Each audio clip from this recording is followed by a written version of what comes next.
नमस्कार मित्रांनो, 5 वर्षापूर्वी माझ्या गोठ्यावरती गायी विकताना मला एका व्यापाऱ्यानं 40,000 रुपयाला फसवलं होतं आणि 2 दिवसापूर्वी मित्रांनो माझ्या मित्राला 65,000 रुपयाला फसवले गायी विकताना मित्रांनो एका व्यापाऱ्यानं. मित्रांनो, तुमच्या बाबतीत ही असं होऊ शकतं. त्यासाठी हा व्हिडिओ बघा. कशा प्रकारची फसवणूक केली जाते गायी विकताना. शेतकऱ्याला ज्या टायमिंगला गरज असते पैशाची त्या टायमिंगला आपण गायी विकतो किंवा आपण कालवडी विकत असतो, त्या टायमिंगला आपली फसवणूक केली जाते. यामुळे काय होतं की आपल्याला दूधधंदा हा तोट्यात जातो मित्रांनो. त्यासाठी हा व्हिडिओ शेवटपर्यंत बघा मित्रांनो, कशा प्रकारची फसवणूक हे व्यापारी लोक करतात. व्हिडिओ जर आवडला तर लाईक करा. चॅनलवरती नवीन असाल तर चॅनलला सबस्क्राईब करायला विसरू नका. नमस्कार मित्रांनो, शेतकरी आणि टेक्नॉलॉजी आपल्या यूट्यूब चॅनलमध्ये स्वागत आहे. मित्रांनो, काय होतं की ज्या टायमिंगला आपण एखादी पहिला कालवड विकायला काढतो किंवा गाय विकायला काढतो, त्या टायमिंगला काय करतो की जवळचा व्यापाऱ्याला आपण कॉन्टॅक्ट करतो की आपली गाय विकायची. त्यासाठी त्यांचं काय असतं मित्रांनो, प्रत्येक व्यापाऱ्याचं मार्केटिंग असतं, कॉन्टॅक्ट भरपूर मोठ्या प्रमाणात राहतात. आणि गायी विकताना एक काळजी नक्की घ्यायची मित्रांनो, कितीही जवळचा व्यापारी जर असला ना मित्रांनो, गायी उधार कधीही द्यायची नाही.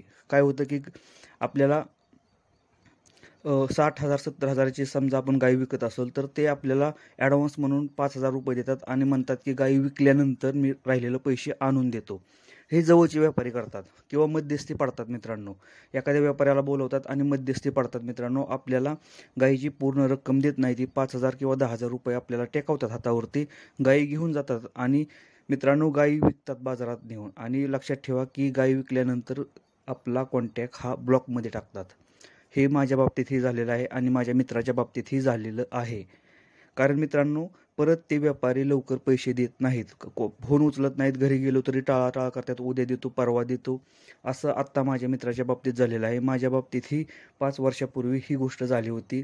आपण त्या व्यापाऱ्याच्या घरी जाऊन 5,000 10,000 परत पैसे गोळा करतो मित्रांनो. म्हणजे आपलंच पैसे आपण गोळा करतो 5,000 10,000 1000 रुपयानं.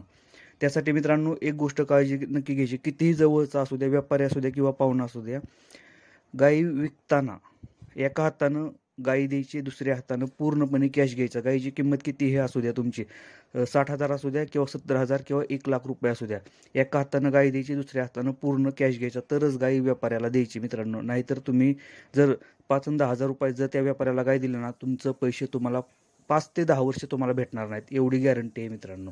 आणि हे 90% शेतकऱ्यांच्या बाबतीत आता घडतं आहे. त्यासाठी मित्रांनो, गायी विकताना पूर्णपणे पैसे हातात आल्यानंतरच गायी दावणीची सोडा तुम्ही. नाहीतर मित्रांनो तुमची फसवणूक मोठ्या प्रमाणात होते. तुमचंच पैसे तुम्हाला भिकाऱ्यासारखं मागावं लागतात.